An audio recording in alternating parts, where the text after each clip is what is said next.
అందరికీ నమస్కారం అండి.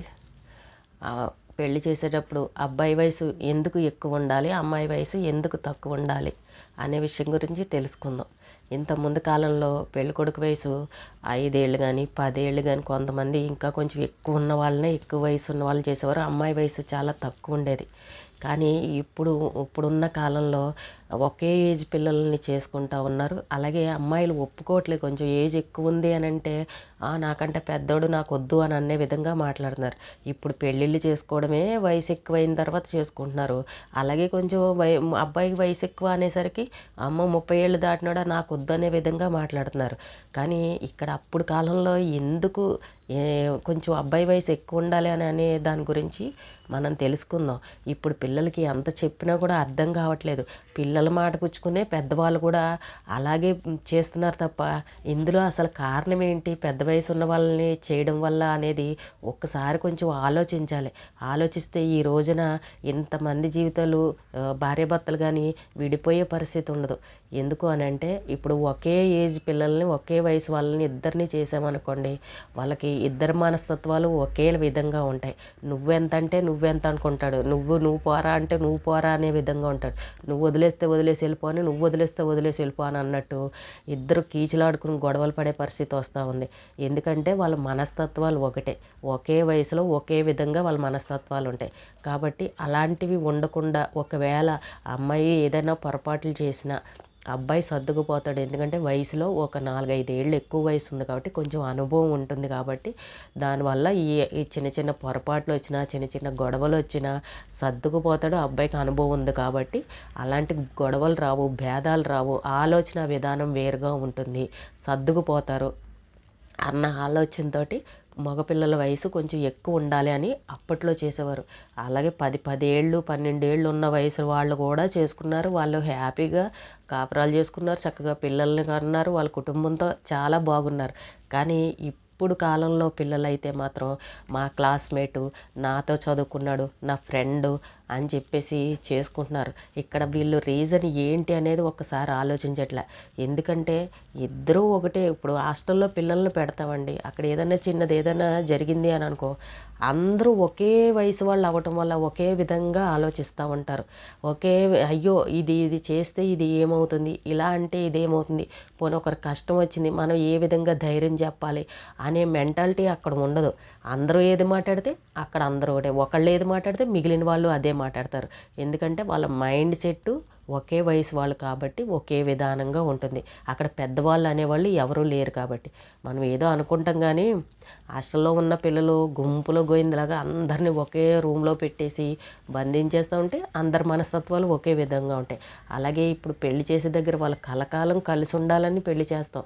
చేసినప్పుడు ఇద్దరు మనస్తత్వాలు ఒకేలా ఉంటే ఎలా ఉంటాయండి? గొడవలు రావా? ఎవ్వరూ సర్దుకుపోయే విధానం ఉండదు. నువ్వు ఇలాగన్నావు అంటావు, నేను వదిలేయడానికి రెడీ, నువ్వు వదిలేయడానికి రెడీ అని మాట అంటే పౌరుషం వచ్చేస్తూ ఉంటుంది వాళ్ళకి. మాట అంటే పడరు. ఇప్పుడు ఈ అమ్మాయి ఒక మాట అన్నా అతను పడ్డు, అతను ఏదన్నా ఈ అమ్మాయి పడదు. ఎందుకంటే ఇద్దరు ఒక వయసు వాళ్ళు కాబట్టి.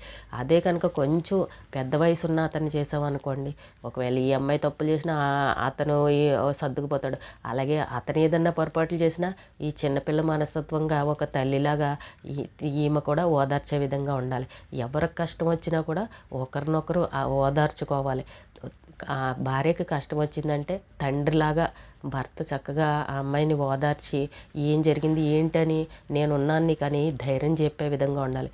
అలాగే భర్తకి ఏదైనా కష్టం వచ్చినా కూడా భార్యగా తిన వయసులో చిన్నదైనా ఒక తల్లిలాగా ధైర్యం చెప్పాలి. ఏమైందిలేండి, మనకి అన్నీ వస్తూనే ఉంటాయి, పోతూనే ఉంటాయి కష్టాలు, ఈ వేళ ఉంటాయా రేపు ఉంటాయా, మనం ఏదో ఒకటి చేద్దాంలే అనే విధంగా ధైర్యంగా చెప్పాలి. అలా మనస్తత్వాలు ఉండాలి. కానీ ఇప్పుడు ఈ రోజుల్లో పిల్లలకి ఎవరన్నా అలా చూస్తున్నారా? పెళ్ళంటే భయపడిపోతున్నారు మొత్తం అందరూ కూడా. ఏమైపోతుందో రేపు వీళ్ళు కలిసి ఉంటారా వీళ్ళు విడిపోతారని. కాబట్టి ఒకే ఏజ్ వాళ్ళని చేస్తే ఇగో ఇలాంటి గొడవలు వస్తున్నాయి, ఇలాగే విడిపోతున్నారు. ఇది నువ్వు సై అంటే నువ్వు సై అని అన్నట్టు ఉంటున్నారు. కోడి పందాల్లో కోడుల్లాగా దెబ్బలాడుకుంటా ఉన్నారు. మరి పెద్దవాళ్ళే కదా పెళ్ళిళ్ళు చేసేది, పెద్దవాళ్ళు ఎందుకు ఆలోచించట్లేదు? ఇంతకుముందు ఇప్పుడు మన ఏజ్లో ఉన్న వాళ్ళకి అప్పుడు పెద్దవాళ్ళు చేశారు, మనం హ్యాపీగా ఉన్నాం ఇంతమంది పిల్లల్ని. కానీ మరి ఇప్పుడు మన పిల్లలకి చేసేటప్పుడు ఈ విధానాన్ని ఎందుకు పాటించట్లేదు, ఇలా ఎందుకు ఆలోచించట్లేదు? వాళ్ళు బాగుండాలనే కదా మనం పెళ్లి చేస్తాము. మరి చేసేటప్పుడు పిల్లలకు కూడా మీరు నచ్చచెప్పి అమ్మ కారణం ఇది, ఇలా చేయడం వల్ల కొద్దిగా వయసు ఎక్కువ ఉంటే కొంచెం మెచ్యూరిటీ ఉంటుంది, అనుభవం ఉంటుంది, ఇద్దరి మధ్య గొడవలు రాకుండా ఉంటాయని పిల్లలకి ఎందుకు నచ్చ చెప్పట్లేదు తల్లిదండ్రులు? వాళ్ళు ఫ్రెండ్స్ అంటారు, కాలేజీ క్లాస్మేట్స్ అంటారు, నాతో పాటు చదువుకున్న వాళ్ళు అని చెప్పేసి తీసుకొచ్చి పెళ్ళిళ్ళు చేయమని అడుగుతుంటే మరి పెద్దవాళ్ళు కూడా ఎందుకు చెప్పరు? పెద్దవాళ్ళందరికీ తెలుసు కదా ఏ వయసులో ఎందుకు చేస్తారు, భర్తకి వయసు ఎందుకు ఎక్కువ ఉండాలి అని. ఆ విషయం గురించి వివరంగా పిల్లలకి చెప్పాలి కదా. కానీ ఈ రోజున తల్లిదండ్రులు ఎవరూ చెప్పట్లా. పెళ్ళిళ్ళు అయిపోయిన తర్వాత వాళ్ళు కొట్టుకుంటుంటే వాళ్ళని విడగొట్టేసే పరిస్థితి. ఇంకా వీళ్ళు కూడా వాళ్ళ అన్న చెప్పిన మాటలకి ఇంకా సై అని విడగొట్టేయడానికే చూస్తున్నారు తప్ప పోన్లే అది కాదు ఇది అని ఎవరు కూడా సర్ది చెప్పే విధానం లేదు. పైగా వాళ్ళకి నచ్చ చెప్పే విధానం కూడా లేదు. ఇప్పుడు చూడండి, ఏదైనా భార్యాభర్తలు గొడవ వచ్చినప్పుడు ఒకవేళ పెద్ద మనుషుల్లో పెడతా ఉంటారు గొడవలు, ఏదైనా తగాదాలు పెట్టినప్పుడు ఏమంటూ ఉంటారు, అమ్మాయి వాళ్ళైనా అబ్బాయి వాళ్ళైనా అంటుంటారు, కొంచెం పెద్ద మనసు చేసుకోండి, మీ కడుపులో పెట్టుకోండి, మా పిల్లని ఏదన్నా పొరపాట్లు చేస్తే కొంచెం పెద్ద మనసుతో ఆలోచించండి అంటారు. ఎవరైనా మనం అడిగేటప్పుడు కొంచెం పెద్ద మనసు చేసుకోండి, మా అమ్మాయిని కడుపులో పెట్టుకోండి, మీ అమ్మాయి అనుకోండి, క్షమించండి అని చెప్తూ ఉంటారు. ఎందుకు ఆ పెద్ద మనసు అని వాడతాం ఆ పదాన్ని. ఆ పెద్ద మనసు అని అంటే వయసులో పెద్దవాళ్ళు కొంచెం ఆలోచిస్తారు కాబట్టి ఇలా చేస్తే ఏంటి అని అనేది ఆలోచిస్తారు. మీరు పెద్ద మనసు చేసుకుని మీ కడుపులో పెట్టుకోండి అని అంటారు. అంటే మీ అమ్మాయి అని అన్నట్టు మీ పెద్ద మనసుతో క్షమించండి అని అర్థం. అది మన ఇప్పుడున్న మన వయసు 50 ఏళ్ళు వచ్చిన వాళ్ళందరికీ కూడా దీని గురించి తెలుసు. కానీ మన పిల్లలకి చేసేటప్పుడు మాత్రం ఇలాంటివన్నీ ఆలోచించట్లేదు. ఇలా ఒక అడుగు కిందకి వేసి తగ్గట్లేదు. ఎందుకు ఈ రోజున ఎన్ని కుటుంబాలు పిల్లలు పెళ్ళిళ్ళు చేసుకొని చిన్న వయసులోనే పెళ్లి చేసుకున్న సంవత్సరానికే విడిపోతూ ఉన్నారు. మరి పెద్దవాళ్ళు ఇలా మీరు పెద్ద మనసు చేసుకొని పిల్లల జీవితాలను కలపాలని ఎందుకు ఆలోచించట్లేదు? వాళ్ళ జీవితాలను అలా ఎడబాటుగా పెట్టేస్తారా? వాళ్ళకి తెలియని వయసు కదా. మరి ఆ కాలంలో పెళ్ళిళ్ళు చేస్తే ఎన్ని గొడవలున్నా సర్దుకుపోతూ ఉండేవాళ్ళు.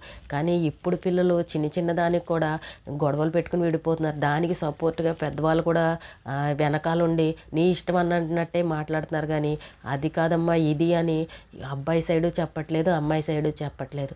కాబట్టి ఎవరైనా సరే మీరు పెద్ద మనసు చేసుకుని ఆలోచించండి. ఒక అడుగు దిగడం వల్ల మనకు పోయింది ఏమీ లేదు. ఎందుకంటే అమ్మాయి అయినా అబ్బాయి అయినా నేనెందుకు దిగాలి, నేనెందుకు తగ్గాలి, తప్పు తన చేసింది కదా అని అలాగా పట్టుదలగా పోతే ఇంకా వాళ్ళ సంసారాలు చేయాల్సిన అవసరం లేదు, అసలు పెళ్ళే చేసుకోవాల్సిన అవసరం లేదు. కాబట్టి ఎవరో ఒకరు తగ్గాలి. ఎవరైనా సరే తగ్గి మీరు పెద్ద మనసు చేసుకుని కొంచెం ఆలోచించండి. మీ అమ్మాయి అనుకోండి, మీరు కడుపులో పెట్టుకోండి, మీ అమ్మాయి అయితే మీరు క్షమించరా అని ఇలాంటి పదాలు మనం వాడాము అని అంటే ఖచ్చితంగా కాపురాలు కలకాలం సంతోషంగా ఉంటారు. కానీ పెద్దవాళ్ళు ఎవ్వరు కూడా ఈ రోజుల్లో అసలు ఈ పదాలను వాడట్లేదు, ఎవ్వరూ కూడా తగ్గట్లే. ఉంటే ఉండు పోతే పో అని అన్నట్టు పిల్లలకి వెనకాలండి ఎంకరేజ్ చేస్తున్నారు. నీ ఇష్టం మాట్లాడితే నీ ఇష్టం అనే చెప్తున్నారు. వాళ్ళకి ఇష్టాలు తెలుసుకునే వయసా అండి అది పిల్లలకి? ఎవరైనా భర్త ఒక మాట అంటే వీళ్ళు సై అంటున్నారు. నువ్వేంటి, నేను బతకలేనా, నాకు మా అమ్మ మా నాన్న లేరా, నువ్వేమి నన్ను పోషించకలే, నువ్వు ఉంటే ఉండు నువ్వు పోతే పో అన్నట్టు ఇటు ఆడపిల్లలు మాట్లాడుతున్నారు. అలాగే మగపిల్లలు కూడా పౌరుషానికి పోయి నువ్వే అంత అంటే మరి నేనేమైపోవాలి, నేను బతకలేనా అన్నట్టు వాళ్ళు కూడా అలాగే మాట్లాడుతున్నారు. ఇద్దరు అలా మాట్లాడి ఇంతగా చక్కగా బాగుంటారని చేసిన పెళ్ళిళ్ళు ఇలా విడిపోతూ ఉంటే తల్లిదండ్రులుగా మనం చేసేది ఏముందండి? మన బాధ్యత అదే. వాళ్ళు విడిపోతుంటే చూడడం వరకేనా మన బాధ్యత? వాళ్ళని కలిపి సంతోషంగా ఉంచాలన్న ఆలోచన ఎవ్వరికీ లేదా? ఎంతోమంది పెద్దవాళ్ళు చెప్తూనే ఉన్నారు ఇది అని. మన పాతకాలాల విషయాలన్నీ కూడా ప్రతి ఒక్కరూ ఈ రోజున గుర్తు చేస్తున్నారు. అయినా సరే పిల్లలు ఎవరూ పట్టించుకోవట్లే. కానీ పెద్దవాళ్ళు ఉన్నారు, పెద్దవాళ్ళకి అనుభవంతో ఉన్నారు, 4 పిల్లల్ని కన్న వాళ్ళు ఉన్నారు, అన్నీ తెలుసు. 50 ఏళ్ళు దాటిన వాళ్ళకి ప్రతి ఒక్కరికి కూడా ఇప్పుడు ఇంతకుముందు కాలం ఎలా ఉన్నారు, ఇప్పుడు ఎలా ఉన్నారన్న విషయాలు ప్రతిదీ తెలుసు. మరి పిల్లలు ఈ రకంగా గొడవలు పడి కొట్టుకుంటూ ఉంటే మీరు సర్ది చెప్పాల్సింది పోయి ఇంకా ఎందుకు వాళ్ళని విడగొట్టాలని చూస్తారు? వాళ్ళు సరే అంటే మీరు కూడా కూడా సరే అని ఎందుకు అంటున్నారు? వాళ్ళకి తెలియని వయసు కదా, వాళ్ళ మెంటాలిటీలు ఇద్దరివి ఒకే విధంగా ఉంటాయి. ఎందుకంటే ఒకే వయసు పిల్లలు కాబట్టి వాళ్ళకి అర్థమయ్యే విధంగా చెప్పాలి కదా. ఇది కాదమ్మా, ఇది మరి మేము ఎలా పడ్డాము, మా భర్తలతోటి మేము కాపురాలు చేసాము, మిమ్మల్ని కన్నాం కదా, మరి మేము ఈ రోజున అలాగే విడిపోతున్నామా, మరి మేము బాగున్నాం కదా, మీరు కూడా ఇలాగే ఉండాలి, మరి పెళ్ళన్నా సంసారాలన్నా ఇలాగే ఉంటాయని మీరు ఎందుకు చెప్పరు? సరే ఒకవేళ మీకు చెప్పడం ఇది కాదు అనుకుంటే మీరు ఇప్పుడైనా సరే చేసే విధానంలో మార్పు తెచ్చుకోవాలి. పాతకాలంలో ఎలా చేసేవారో అలాగే ఇప్పుడు పిల్లలు ఒప్పుకోవట్లేదు కదా అని వాళ్ళని ఇది చేసి పెళ్ళయ్యాక విడిపోయే కంటే ముందుగానే మీరు కొంచెం వయసులో పెద్దగా ఉన్న అబ్బాయిని పెళ్లి చేయండి. తొందరగా పెళ్ళిళ్ళు చేయండి. అలాంటప్పుడు అమ్మాయిలకు 25 ఏళ్ళు రాగానే పెళ్ళిళ్ళు చేయండి. పెళ్ళయ్యాక ఉద్యోగాలు చేసుకోండి అని చెప్పండి. ఎందుకంటే వాళ్ళకు కూడా తెలియాలి, ఏ వయసులో చేసే ముచ్చట ఆ వయసులో చేయాలని అనుకుంటాం కదా. అలాంటప్పుడు తొందరగా పెళ్ళిళ్ళు చేసేసి ఆ అబ్బాయిని ఈ అమ్మాయి కంటే కొంచెం ఒక 4 ఏళ్ళు 5 ఏళ్ళు ఎక్కువ ఉన్న అబ్బాయిని, వయసులో ఎక్కువ ఉన్న అబ్బాయిని పెళ్లి చేశారనుకో, వాళ్ళిద్దరి మధ్య తగాదాలు అనేవి ఉండవు. ఈ విషయాన్ని ఎవ్వరూ ఆలోచించరు. ఇద్దరు ఒకే వయసు ఉన్న వాళ్ళని చేయడం కోడి పుంజులు కొట్టుకున్నట్టు కొట్టుకుంటున్నారు ఈ రోజున. అస్సలు ఒకళ్ళంటే వాళ్ళకి మర్యాద లేదు, ఒక గౌరవం లేదు, ఒక పద్ధతి లేదు, ఒక కష్టం వస్తే ఎలా ఓదార్చుకోవాలన్న ఆలోచన విధానం లేదు, ఏం చేయాలనేది తెలీదు. చిన్న చిన్న విషయాలు కూడా తిట్టేసుకుంటూ ఉంటారు. మరి అది పెద్దవాళ్ళు చూస్తూ ఉంటే ఇంతమంది డైవర్స్ తీసుకొని కుటుంబాలు విడిపోయి కేసులు పెట్టుకొని నానా ఇబ్బందులు పడుతూ ఉంటే మనం ఉన్నది ఎందుకండి? చూస్తూ ఉండడానిక? వాళ్ళకి నచ్చజెప్పి మార్చే విధానం లేదా? మరి అలా చేయాలనుకుంటే ఎవరికి బాధ అండి? వాళ్ళు విడిపోతారు పిల్లలు, కరెక్టే, మీరు తెచ్చి ఇంట్లో పెట్టుకుంటారు, అటు అబ్బాయి అయినా ఇటు అమ్మాయి అయినా సరే, ఎవరికి బాధ అండి? వాళ్ళు హ్యాపీగా లేరు. మనతో పాటు ఎంతకాలం అని ఉంటారు? వాళ్ళ ఇంట్లో ఎన్నాళ్ళని పెట్టుకుంటాము? ఎంత కష్టపడినా వాళ్ళకి పెళ్ళిళ్ళు చేసాం, వాళ్ళ పిల్లలతోటి, వాళ్ళ భర్తతోటి, లేకపోతే వాళ్ళ భార్యతోటి హ్యాపీగా వాళ్ళ కుటుంబం వాళ్ళు ఉండాలనే కదా మనం కోరుకుని పెళ్ళిళ్ళు చేస్తాం. మరి అలాంటప్పుడు పిల్లలకి మీరు నచ్చజెప్పకుండా ఈ విధంగా చేసేసి వాళ్ళని వెనకాల సపోర్టులు చేసి వాళ్ళకి అర్థమయ్యే విధంగా ఎందుకు తల్లిదండ్రులు చెప్పట్లేదు? అలా లేదంటే అలా చేయకండి. ఒకే వయసు పిల్లల్ని చేయకుండా కొంచెం అనుభవం ఉన్న అబ్బాయిని, కొంచెం వయసులో ఎక్కువ ఉన్న అబ్బాయిని చేశారనుకో మీకు ఇలాంటి సమస్యలు రావు.